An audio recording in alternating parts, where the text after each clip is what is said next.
What's up, everybody? Welcome to the Dog Trainers Podcast. Today, we're going to be going over the hard, difficult conversations that we need to have sometimes with our clients and the best ways to go about them.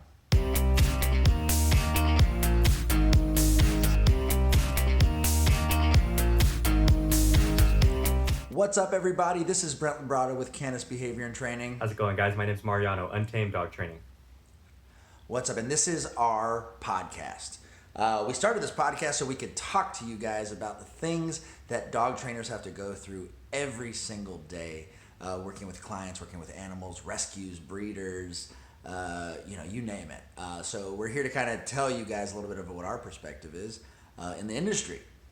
So Mariano, what subject do you want to talk about today, my friend? Well, today I wanted to talk about all the fun little nuance and the difficulties, I think, of dealing with clients. Okay, so more specifically, something that we were just talking about, off air right now was, do you remember the first time you had to tell a client no, or maybe kind of put your foot down a bit, or maybe be confident enough to turn someone down who, for whatever reason, just wouldn't be a good fit to work with you? Yeah, for sure. I think there's a lot of insecurities that, let's say, like a novice dog trainer would have. I would say like a majority, like for my story specifically, when I was a dog trainer, I wanted to help people, right? So it's really hard when you want to help someone to be direct or, in essence, not try and tell them what they want to hear. And I think that's in every profession. If you're early on in that profession, sometimes it's really hard to stick to your guns and the knowledge and the facts that you know. So, Right. I totally get that. Totally get that. Yeah, and I think that is a good way to put the problem, though, is telling them what they want to hear. And it's not a lie. I mean, it's I think that a novice dog trainer has that tendency of biting off more that they can chew, and it's not because they don't know how to work with the dog. It's because maybe they just on accident are They may not know how to work with the client. Exactly. And they don't know how to let them down easy in terms of like, oh, you know what, I'm very sorry, but no matter what, your Great Dane is just never going to be as sharp as that, like, Malinois. He can be a good trained dog, don't get me wrong, but there are differences there that training won't account for. Well, exactly. I mean, we even run into things like different client types, right? So, it's really easy for you to work with a client who's a lot like you, right? I think that's the big thing. There's this comedian who goes, you might have multiple kids. He goes, but you have your favorite. And he goes, and the only reason that it's your favorite is because it's the most that's like you. And I would kind of agree with that. Like when I was a younger dog trainer, I loved the people who were like me, the people who were happy, passionate, wanting to have fun with their dogs, wanting to engage with their dogs, the people who were really active. Those were the easy people to really reach out to. And then, as I got better and better and better with working with clients, working with the people who are this close to the edge of getting rid of the dog. Or working with people who are fed up with the dog, and what kind of rhetoric and hope can you really bring into that person's life, so that way they understand that there's hope for fixing a problem or dealing with a problem or helping a problem. And again, we're doing it all in the name of trying to save this dog's life and prevent them from going to a shelter or a rescue. In essence, the more advanced you get as a dog trainer, the better you have to be at your relationship counseling skills and your coaching skills with your clients. That's interesting, because you bring up a point that sounds very, I'm sure dog trainers know, or maybe the, more novice dog trainers don't know. That sounds very, adept, like from a human psychological standpoint. And I think it stands to reason that people who are more like you, you're more capable of understanding and therefore empathizing with. But people who are different, it's like a muscle that you have to develop, that you can accept the difference and still try to find that way to kind of be with them and there for them in that sort of sense, even though you don't necessarily mesh, right? And it is fun to try to do that from a client perspective. And I do know what you mean, how it takes a while. The better you get, the better you can, the more diverse of a client you can deal with, someone who's different than you. But yeah, that's definitely a fun one. Right. In my mind, I've always kind of looked at, stage by stage, like what kind of clients do I deal with? And in my mind, 3 categories came into mind right now while you were speaking. One was preventative dog owners, so people who want to get their dog trained before something bad has happened. The proactive dog owner, which is noticing things getting out of hand, and we have to teach them how to gain control of things that are getting out of hand. And then the other one would be like the reparative dog owner, the ones where we have to go ahead and repair, the neglect, the lack of training, the lack of focus on a certain area of training that we have to work with. And the way that we work with each and individual one of those types of owners who fall into different categories, we have to adjust a little bit. We have to really empathize and get to know where they're at and why that's happening, because a lot of our job as trainers is how do I motivate that particular person to do the right thing for their dogs, right? What I see a lot with people who are preventative, these are the people that go, I got a 4-month-old puppy, I need help with potty training, he's not crazy or bad yet, but we just want to make sure we start off on the right track so that we don't have problems down the line.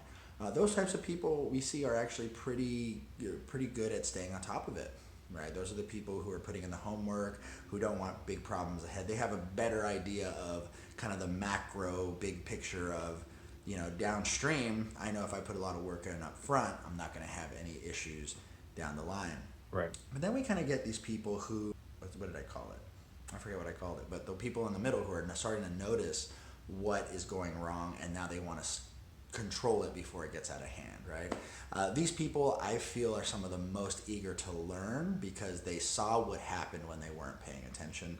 And if the knowledge we give them, they eat it up and they see the results, and they walk their dog better on leash, or they start utilizing like a crate, or they start they start using more commands, they start requiring certain protocols from the dog inside the house, and they start seeing how by just having these little expectations and rules, that they're able to fix the dog. Now the last one, these are the restorative, the ones where we have to actually try and turn the dog's behavior around. These clients tend to be some of the hardest to work with, right? And I don't mean, in any judgments of if your dog has problems that you're hard to work with, but what we see is usually by the time that the dog has developed a behavioral issue, where they need professional help in order to try and even just manage the dog's behavior, we actually see a lot that the habits of the owners have been a certain way for many years, many months, and it's harder for us as dog trainers to guide them through changing those habits because they've existed for so long. Right. If you had bad habits with a puppy, from age 2 months to 4 months, well, we can turn that around in about a month. But if you have bad habits with the dog for 3 years, 4 years, and you as the owner are used to behaving a certain way for 2 to 3 to 4 years, it is harder for us to train you to fix that issue, right? And to maintain that issue, just because you're out of practice, you're not conditioned to do it. So. Just to kind of give you guys a little bit of insight of that. Yeah, I mean, I think it definitely, we talked about this the other day, that it was, of course, correlation doesn't always equal causation, but a good percentage, I would say definitely at least more than half the time, depending on what the dog's issues are, you can somewhat gather the personality type of the owner. And you can be wrong. I mean, like if I'll talk to somebody, the example I used last time was somebody has an aggressive dog, an older aggressive dog, like years old, not like, just started these issues recently. And we speak a couple times on the phone, and so the next plan of attack is I'm going to come meet with you, or you're going to come meet with me, or however that goes. And of course, I'm going to go into this meeting very open to learning whatever little nuances about you and the dog I need to learn. But I've already got a rough outline of what I think is going on. Only because, depending on the type of person, there are certain types of people that you can already kind of guesstimate would never even let the dog get to this point. So there are a lot of tells there, and it's fun to kind of play that game, and it's fun to, one of the favorite things that I get to do when I'm talking to someone and evaluating a dog is I ask them questions, and we kind of go through a few before I start to give my opinion on what's going on, because I want to know what they feel about a situation. I'll ask them to grade something on 1 to 10, or I'll ask them, you know, to describe to me what's happening and what they think the triggers or whatever the case are. Right. And then we get into it, and I'm like, you know, I explain, and they're like, oh, they feel like, oops, I'm wrong. And I'm like, no, it's good that I get your input, because it tells me a lot about where you are mentally, and I need to know these things in order to start to bridge that gap. Yeah, to try and figure out a lesson plan for the human, right? I think that's important. But the original prompt, I just want to go back to the original prompt. What we talked about is, you know, how sometimes it's hard telling an owner no, or it's hard telling owners the truth of what they really need to hear. And what I've realized as a dog trainer, you know, growing up in the industry, right? It has a lot to do with your ability to explain and make things make sense, right? For example, like if I don't have the verbiage or the word or the ability or the schematic in my brain to explain something complicated in a simple form, then it kind of comes out as, well, you're a bad dog owner and you've been spoiling your dog and you need to stop spoiling your dog. Right. And it's that simple. Either that, right? or a bunch of jargon. Yeah, or it comes off as, well, the dominance and right.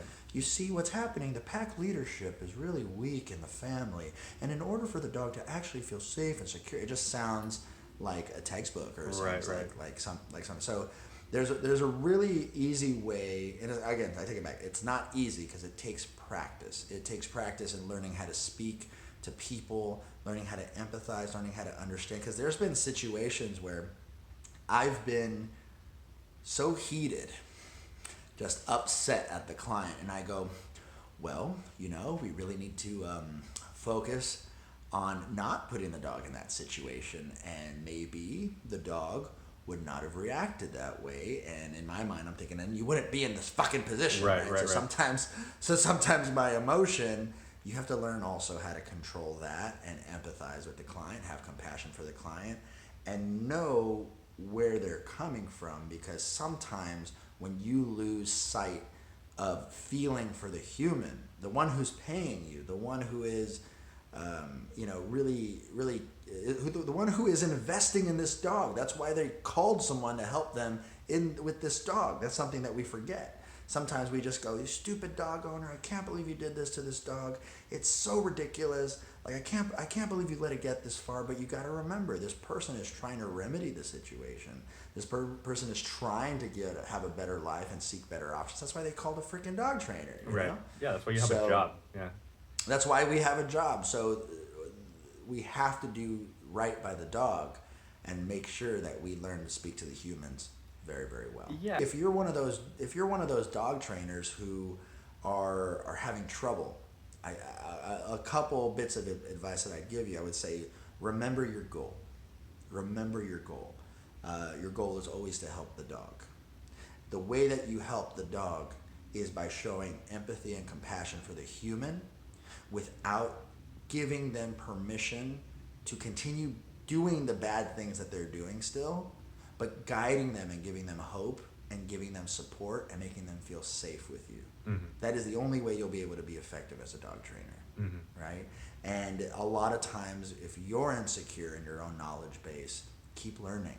If you're insecure with, you know, maybe the right vernacular or the right verbiage to use to explain something complicated or complex, write it out. I think it's really important for you to write something out and know what you sound like and know what it sounds like, right? Like situations like this, there's so many times I would record myself explaining something and I'd hear it back and I'd go, oh, that was crap. Right, what the hell did I just say? Yeah, or I would go, you know what?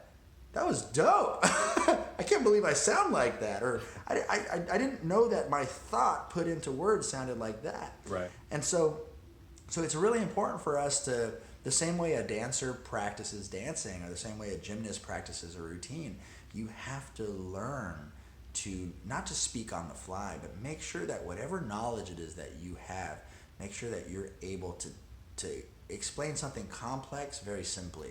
And if you can do that, you'll be an effective educator. Yeah. And that includes being able to tell people no when you need to, and they're wrong when you need to.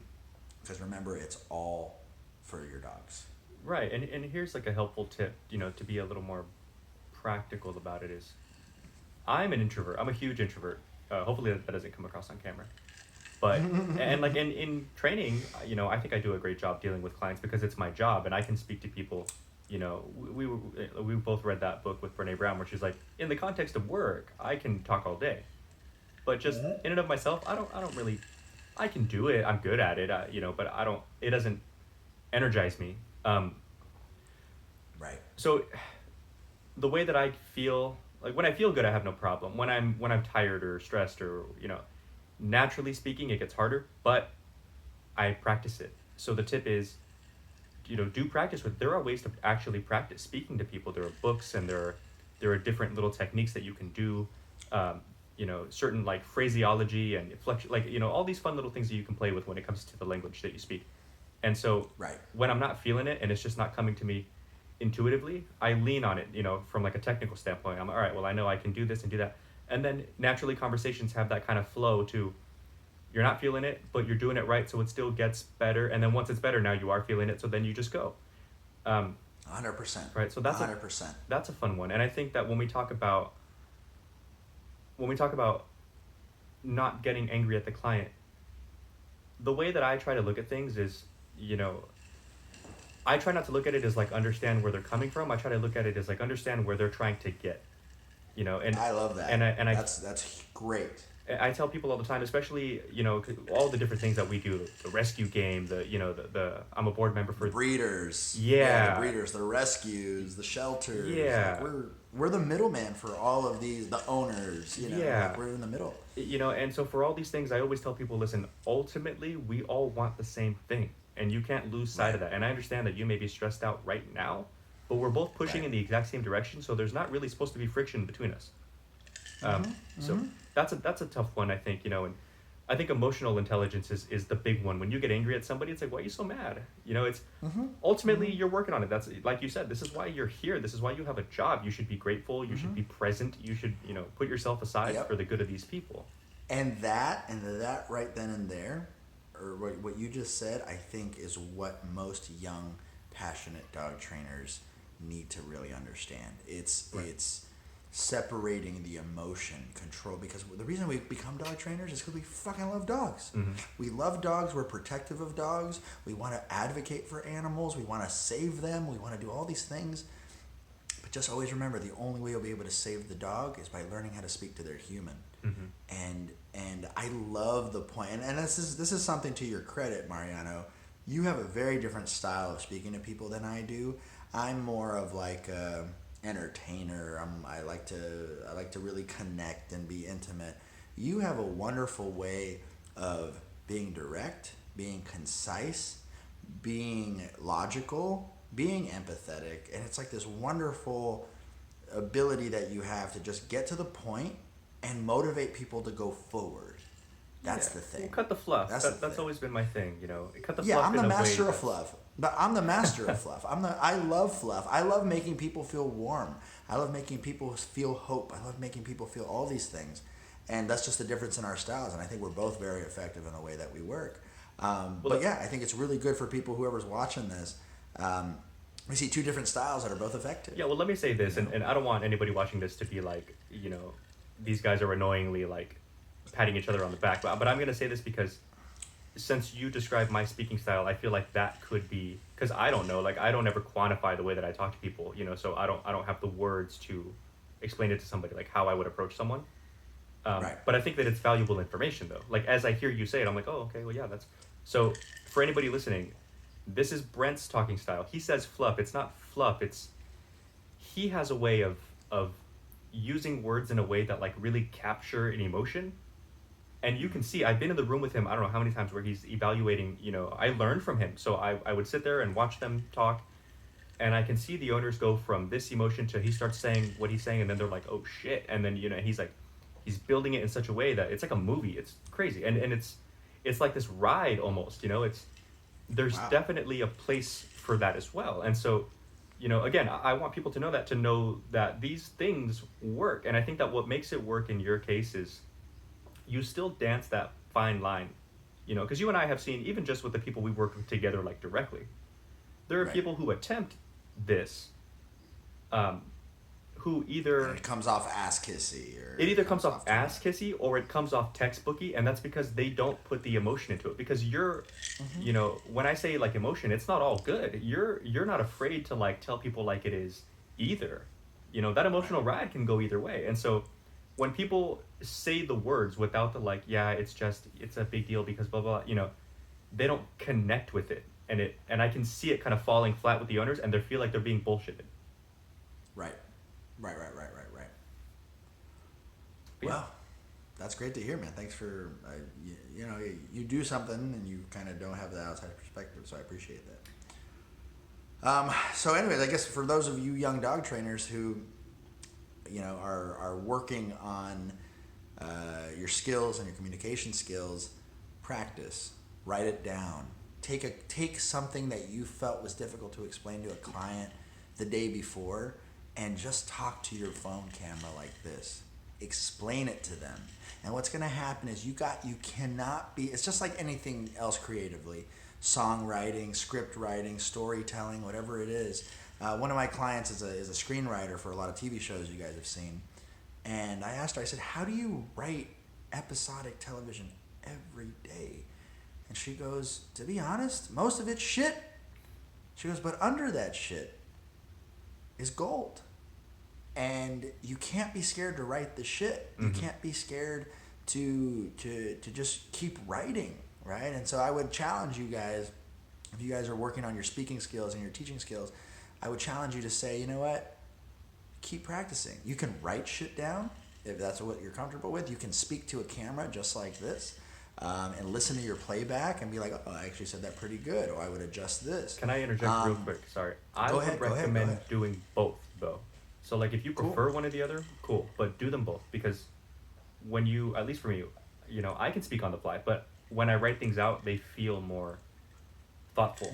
There's less, like, likes and ums. And they're more concise. They're more Yeah, concise. there's less, like, verbal crutch stuff going on. And it'll get your point across. And when we talk about writing things down, we're not saying, like, write out a script and then bark the script at the owner. Because that comes across as... Right. You're not talking to them, you're talking at them. Like, you ever seen a person in, like, a middle school class try to give a speech that they memorized? It's, you know, talk to your client. When you write stuff down, it's just so that you retain the information better, because you're actively writing it and then rereading it because you're writing it, and so you'll have it right there, like on the tip of your tongue. But talk to them and read them, engage them. It's a conversation. 100%. I love that. We really hope that this podcast was helpful for you guys. Those of you who are scared to talk to your clients the way they need to be talked to in order to get to what we need to get for the dog. Awesome. Again, my name is Brent LaBrada. My name's Mariano.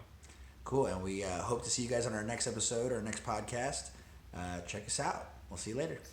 See you soon.